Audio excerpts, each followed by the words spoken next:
At that moment, something changed. A soft voice came from behind Marcus. It was the flight attendant, finally arriving at the scene. She looked at the woman, then at Marcus, her eyes wide with confusion. "Is everything all right here?" she asked. The woman didn't waste a second. She immediately began to explain the situation, pointing at Marcus and demanding that he be removed from the seat. The flight attendant, unsure of what to do, looked between the two of them. Marcus remained calm. He knew that someone would have to step in and help. What he didn't know was that someone was watching the entire scene unfold from a few rows back. Someone who had been quietly observing, waiting for the right moment to act. The tension in the air was thick, and no one could have predicted how it would all unfold. Would the flight crew handle the situation? Or would Marcus's military experience be tested once more in a way he never expected? The silent witness. As the tension between Marcus and the woman grew, the passengers around them shifted uneasily in their seats. The flight attendant, who had appeared from behind Marcus, looked from one to the other, her brow furrowed in confusion. The woman, still standing and pointing at Marcus, made it clear that she was not backing down. The whole airplane seemed to hold its breath. The woman's voice was sharp and full of entitlement. "I'm a paying customer. I don't want someone like him sitting here. This is ridiculous," she insisted, her arms crossed in defiance. Marcus stood firm, feeling the weight of the eyes on him. He had expected a moment of discomfort, but this was more than just a minor disagreement. The woman's hostility was palpable, and he knew it wasn't about the seat at all. It was about something deeper, something that went beyond the simple facts of a misplaced ticket. The flight attendant, now looking uncomfortable, glanced back and forth between the two. "Sir, please, just hold on a moment," she said, holding up her hand as if trying to calm the situation. She turned away, speaking into a small intercom near her chest, her voice low as she spoke with someone on the ground crew. Marcus could feel the tension building, the air thick with judgment. He had experienced racism before, but never quite so openly or aggressively. The woman's words stung, but he tried to remain composed. His service in the military had taught him to handle difficult situations with dignity. He knew how to keep calm under pressure, but this was different. This was personal. As the flight attendant spoke into the intercom, Marcus turned slightly, hoping for some kind of support from the other passengers. He caught a glimpse of someone in the back row watching the scene closely, their eyes locked onto him. The woman had made quite a scene, but no one else had said a word, and it made Marcus feel even more isolated. He wanted someone, anyone, to step up and say something, but no one did. It was at that moment that Marcus noticed something unusual. The person who had been watching him was a man, sitting in the aisle seat just behind the woman. His eyes were steady, focused, as though he was taking in every word, every movement. He didn't look away, but he didn't speak either. There was something about his calm demeanor that caught Marcus's attention. The flight attendant returned to the front of the plane, and moments later, the captain's voice came over the loudspeaker. "Ladies and gentlemen, please fasten your seatbelts. We are preparing for departure. If you have any issues with your seating, please notify a crew member immediately." The woman, who had been the center of attention, suddenly sank back into her seat, her face flushed with frustration. She crossed her arms tightly and looked out the window as though she could ignore the entire situation. Marcus finally took his seat, still standing his ground, but with a growing unease in his stomach. The confrontation had cooled for now, but the tension in the cabin remained. However, the strange man behind Marcus did not stop watching. As the plane began to taxi down the runway, he leaned forward slightly and cleared his throat. Marcus couldn't help but glance back, meeting the man's eyes. There was something in those eyes, something unreadable. "I sought everything," the man said quietly, almost as if he was speaking to himself. But Marcus heard him clearly. He hadn't expected anyone to speak up, and it caught him off guard. "She was wrong," the man added, his voice low but firm. Marcus wasn't sure how to respond. He hadn't expected support from anyone on the plane. And yet, here was a stranger, acknowledging what had just happened. "Thank you," Marcus muttered, his voice soft. The man gave a small nod but didn't offer much else. He sat back in his seat, turning his attention back to the front of the plane. But for a moment, Marcus felt a small spark of hope. Maybe not everyone had turned a blind eye. Maybe not everyone had accepted what had just happened. The plane began to ascend, and Marcus looked out the window, trying to shake off the frustration that lingered in his mind. He was on his way home, he reminded himself. This moment, this confrontation, would be just a small part of the bigger picture. The idea of seeing his family again, of finally being home after so many months, helped to calm his racing thoughts. But the question still gnawed at him. Who was the man who had spoken up? Why had he chosen to say something now, after the fact? And why had he been watching so closely? Marcus couldn't shake the feeling that there was more to the story than he realized. The man's words felt important somehow, like a signal that things weren't as simple as they appeared. Something was about to unfold, something Marcus couldn't yet understand. As the plane flew higher, the cabin settled into a quiet hum. The woman had remained silent, her arms still crossed, her gaze fixed out the window. But Marcus couldn't help but glance back at the man behind him once more. He still couldn't shake the feeling that the encounter wasn't over yet. The hidden truth. As the plane soared higher, Marcus leaned back in his seat, trying to ignore the discomfort that still lingered from the confrontation. The woman, who had caused such a scene earlier, seemed to have forgotten all about it. She was staring out the window, her face turned away from the world, lost in her own thoughts. The flight attendants continued to move up and down the aisles, attending to the other passengers. It felt like the whole ordeal had been brushed aside. But Marcus couldn't shake the feeling that something wasn't right. He kept glancing back at the man behind him, the one who had quietly acknowledged what had happened. The man's calm demeanor and his words, "She was wrong," kept running through Marcus's mind.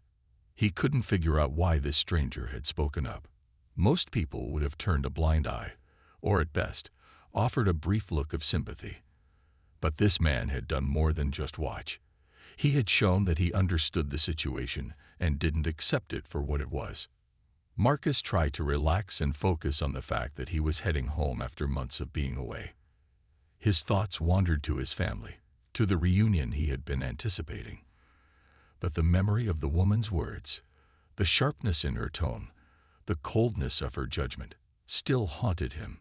The cabin lights dimmed as the plane reached cruising altitude. Passengers were settling into their seats, some reading, others sleeping. Marcus tried to close his eyes, but sleep wouldn't come. Instead, his mind raced. What was the man behind him thinking? Why had he spoken up? And why did it feel like the encounter wasn't over?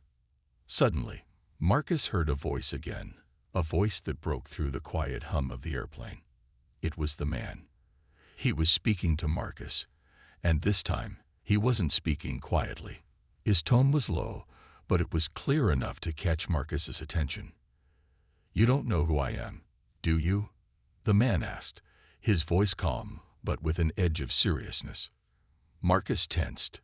He turned slowly in his seat to face the man. The stranger, who had been watching him so intently before, now sat up a little straighter. His eyes met Marcus's with an intensity that was hard to ignore.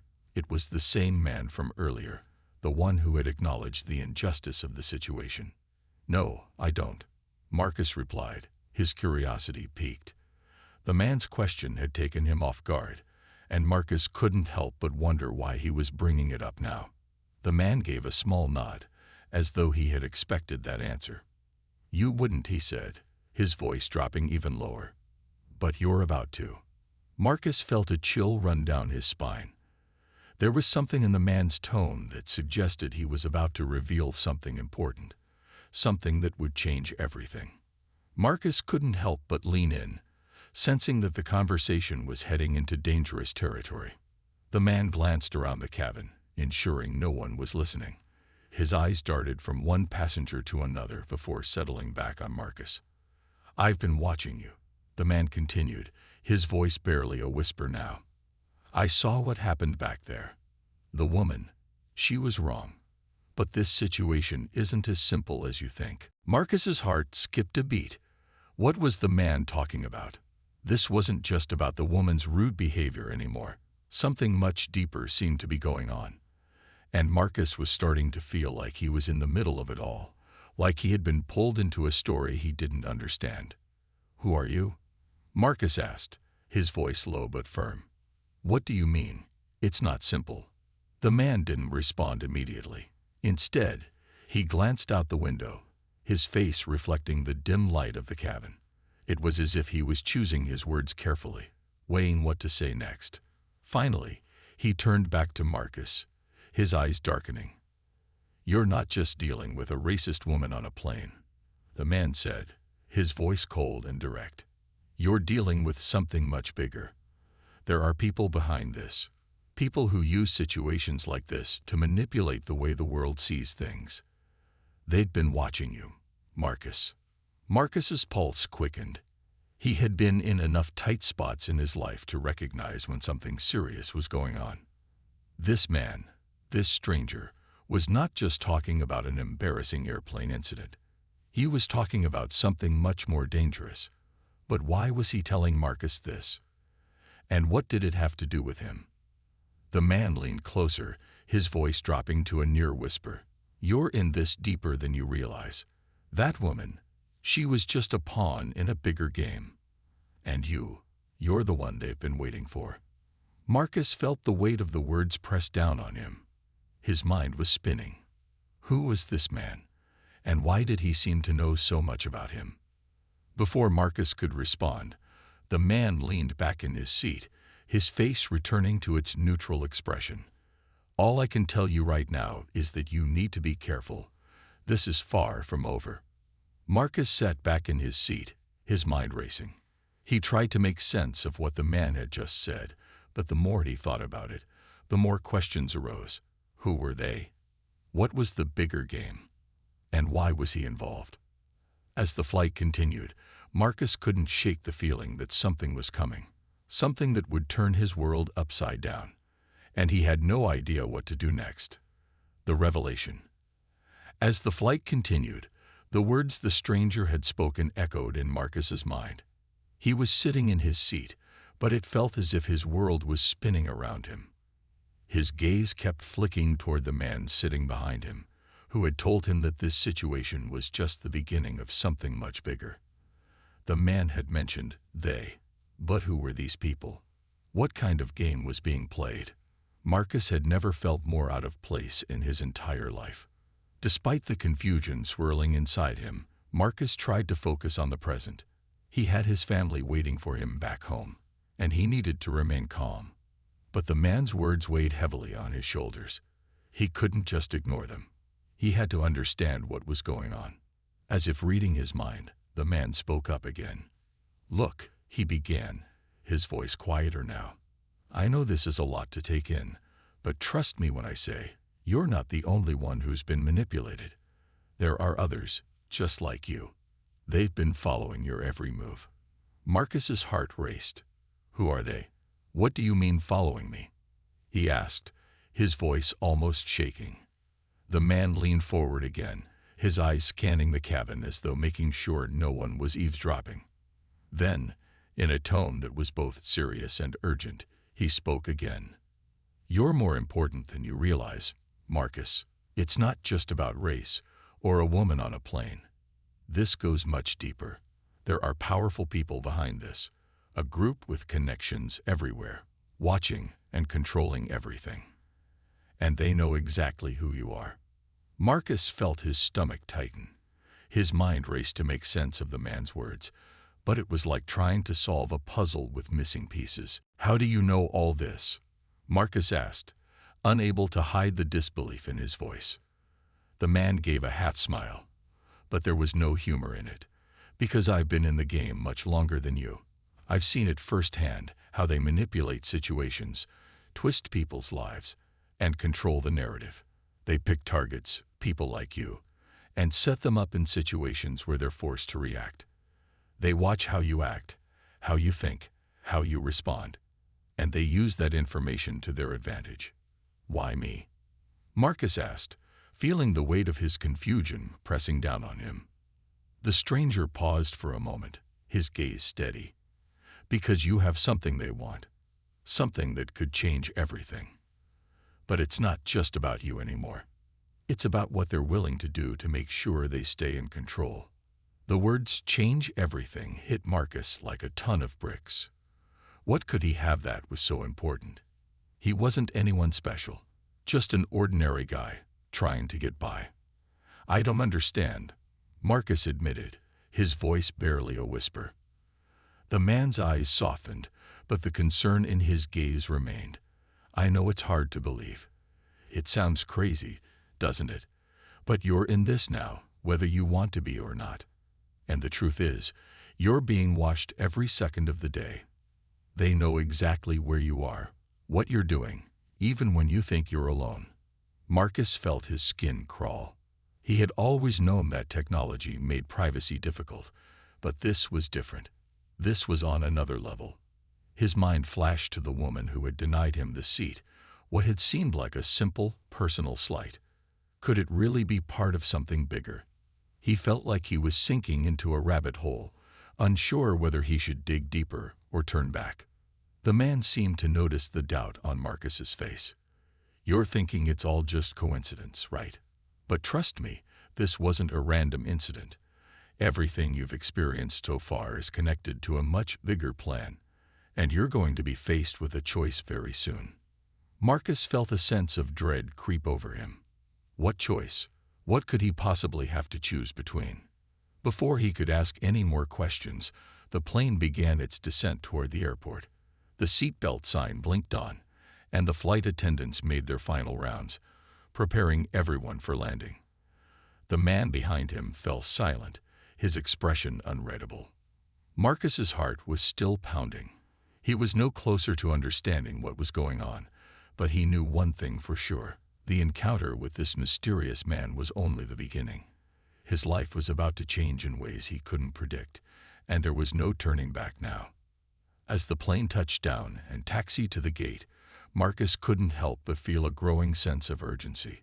He had to find out more. He had to understand why he was involved in whatever this was.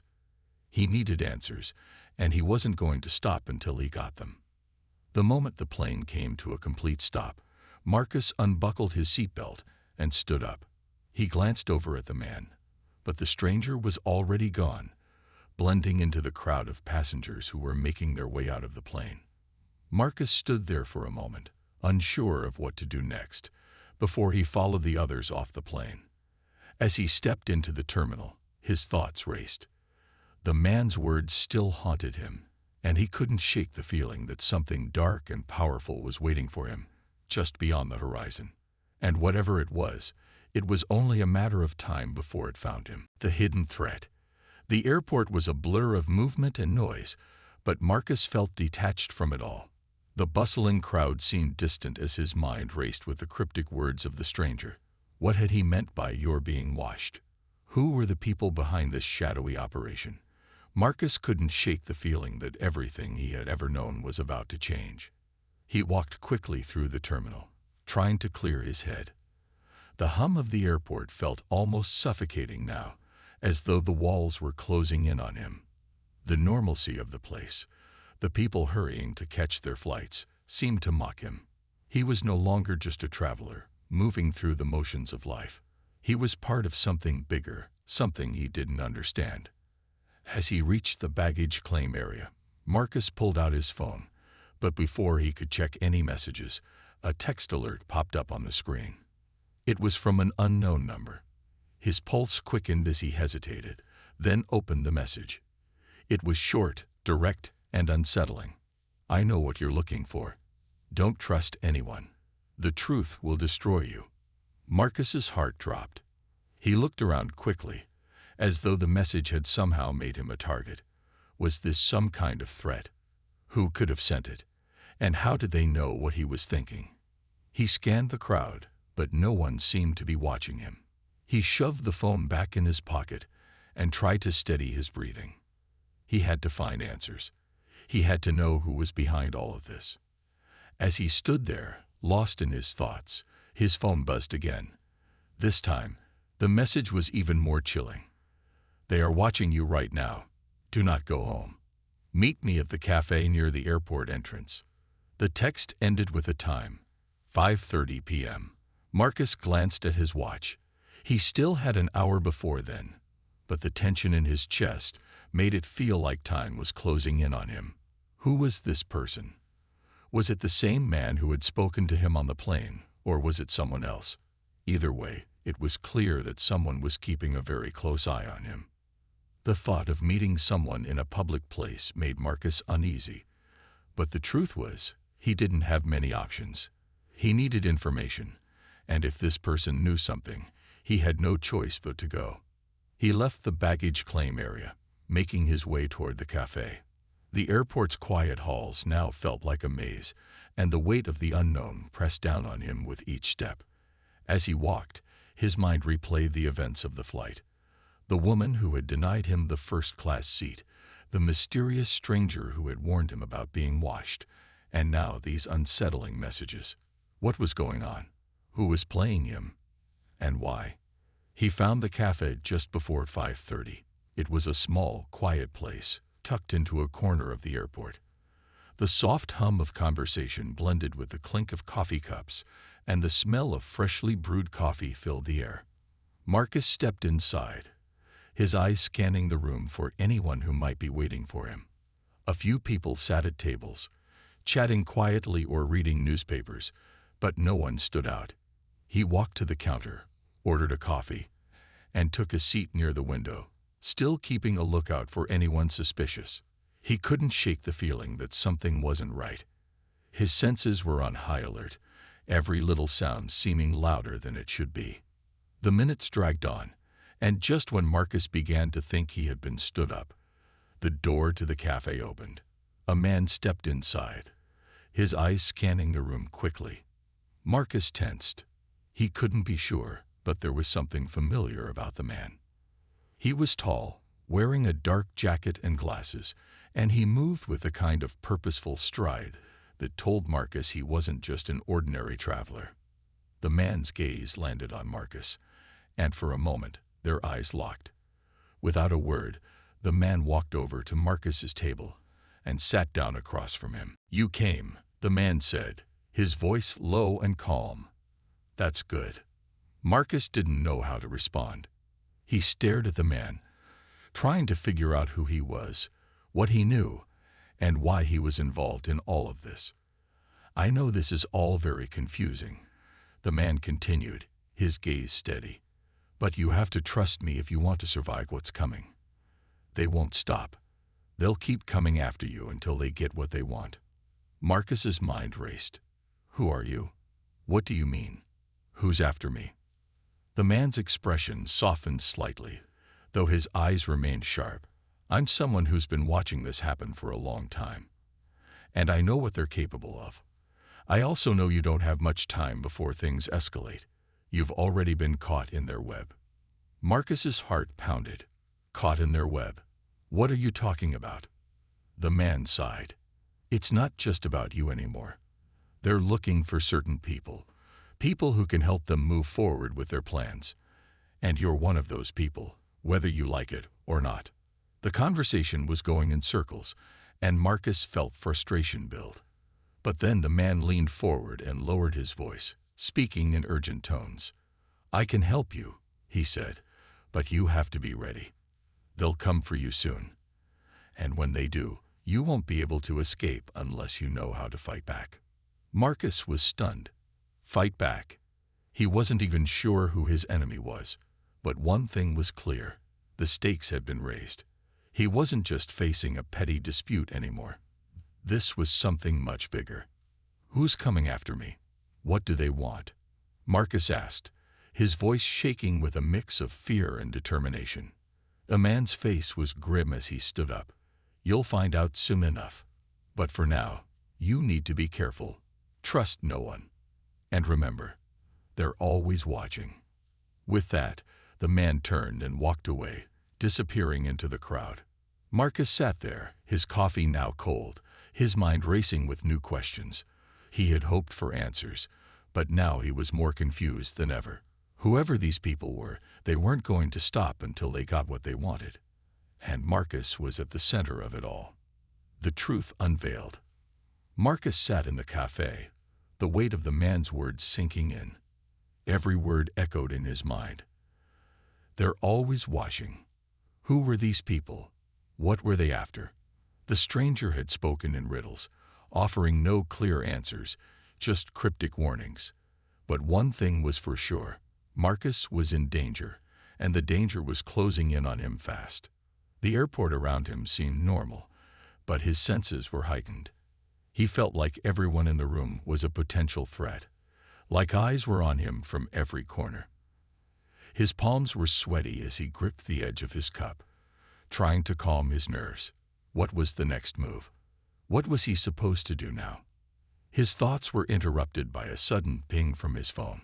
A new text message appeared, this time from an unknown number. Marcus hesitated but opened it quickly, his heart racing. The message was short, simple, but it sent a chill through him. They know you're here. Leave now. Don't trust anyone. Get to the safe house. It's your only chance. Safe house. What safe house? And who exactly was they? The questions piled up, but there was no time to waste. His mind flashed back to the mysterious man's warning. They're watching. Was someone here at the airport waiting for him? Was it too late to leave? Marcus scanned the room quickly, his eyes darting from person to person. The faces were all too ordinary, too familiar. Could someone in the crowd be part of this shadowy group? He couldn't take any chances. He had to go, and he had to go now. Without thinking twice, Marcus stood up, leaving his half-drunk coffee on the table. He moved quickly, trying to blend into the crowd, but his heart pounded in his chest. As he neared the exit, he felt a sudden, sharp tug in his gut, a feeling that something was terribly wrong. A voice stopped him just before he reached the door. Leaving so soon, it was a woman's voice, smooth but edged with suspicion. Marcus froze. His heart skipped a beat, and his body tensed. He didn't recognize the voice, but it sent a wave of unease through him. Slowly, he turned to face the woman who had spoken. She was standing near the entrance, arms crossed, watching him intently. She was dressed in dark clothing, her face partially obscured by sunglasses. Her expression was unreadable, but her presence felt like an unmistakable warning. I'm just heading out," Marcus stammered, trying to keep his voice steady. "Is there a problem?" The woman didn't move, her gaze never leaving his face. It was like she was sizing him up, weighing his every word, every gesture. The silence between them stretched, and Marcus could feel the tension thick in the air. Every instinct told him something was wrong. This wasn't just a coincidence. "You're Marcus, aren't you?" she asked, her voice soft but direct. He froze again. How did she know his name? He hadn't told anyone here who he was. His eyes narrowed, and he felt the hairs on the back of his neck stand up. "Who are you?" The woman gave him a small smile, but it didn't reach her eyes. "I'm someone who's been waiting for you." She stepped forward, closing the gap between them. "And you're in more danger than you realize." Marcus's mind raced. Was she one of the people who had been sending him cryptic messages? Was she the one who had been watching him all along? He took a step back, his mind weighing his options. He had to stay in control, but this was getting out of hand. He needed answers. "What do you want from me?" he demanded, trying to keep the fear from creeping into his voice. The woman's smile faded, replaced by a serious expression. "It's not about what I want," she said, her voice low. "It's about what they want. And if you don't start running, it'll be too late." Before Marcus could respond, the woman turned and walked toward the exit, her pace quick and purposeful. She didn't look back, but Marcus felt an overwhelming urge to follow her. He couldn't explain it, but something about her seemed familiar. He felt like he was being pulled into something he couldn't escape. He hesitated for a moment, unsure of what to do. His phone buzzed again, a screen lighting up with another text message. "Go now, Marcus. You're being hunted. You're already marked." The urgency in the message was undeniable. There was no time to waste. He glanced at the door, where the woman had just exited. Could she be trusted? Could anyone? He made up his mind in an instant. He had to follow her. His life depended on it. Marcus pushed through the door, stepping out into the cool air of the airport. He scanned the area quickly, looking for any sign of danger. The woman was nowhere to be seen, but he had no time to waste. He had to find her. He had to know what was going on. As he moved toward the parking lot, his mind raced with questions. What was this group after? Why was he caught in the middle of it all? And who could he trust now?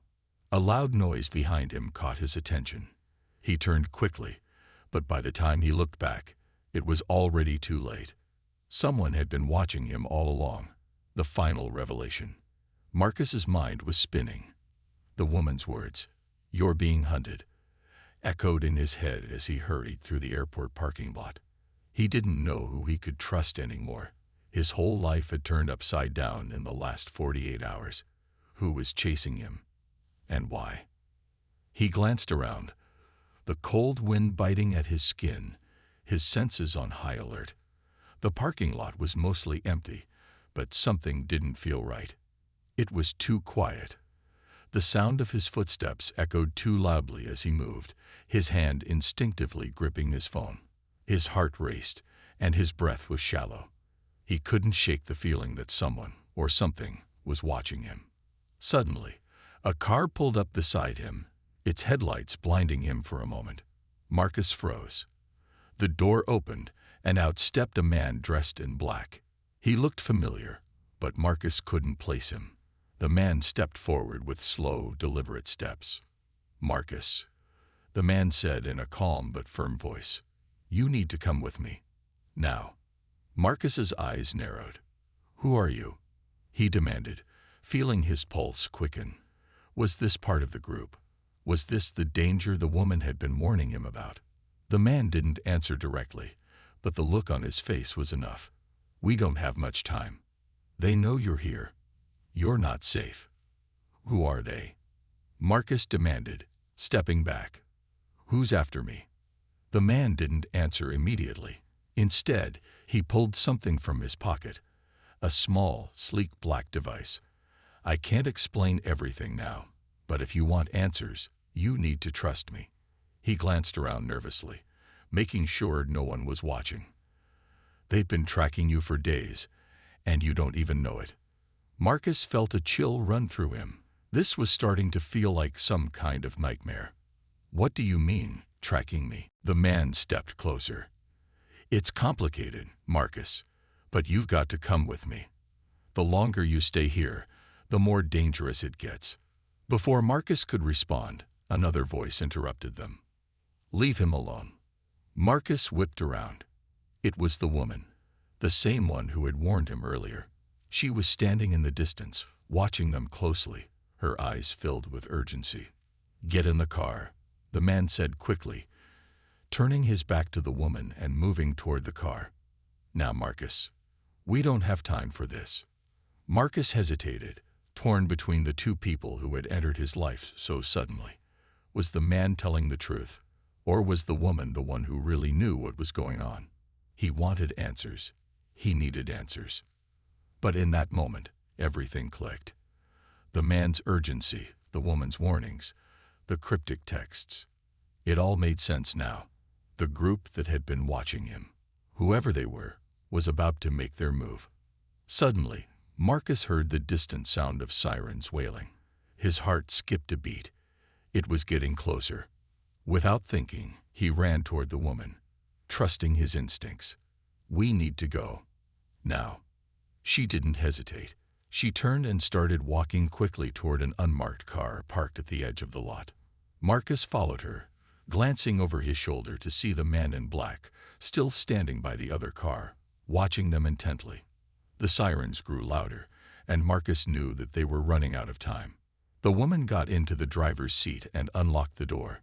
Marcus didn't ask questions, he just got in. As soon as the door slammed shut, she hit the gas, and the car sped off. "Where are we going?" Marcus asked, trying to catch his breath. "Somewhere safe," the woman said, her eyes scanning the rearview mirror as she took sharp turns through the city streets. "I told you, you're not safe." Not yet. The tension in the air was thick. Marcus didn't know who to trust. The man had seemed like he knew more, but something about him didn't sit right. The woman, on the other hand, had been mysterious too, but she had warned him. She had been trying to protect him. As they drove through the city, Marcus couldn't help but think about all the pieces of this puzzle that still didn't fit. Who were these people after him? Why was he being targeted? And who was the mysterious group behind it all? His mind raced, but for the first time in days, he felt like he was finally on the right path. He was no longer alone in this fight. As the woman turned onto a quiet road, Marcus felt a small sense of relief. At least for now, he was safe. But the question still lingered. How long could he stay safe before they found him? And who would be the next person to step into his life, pushing him further into the world of secrets, danger, and betrayal? Marcus didn't know the answers yet, but he was determined to find them. He wasn't going down without a fight.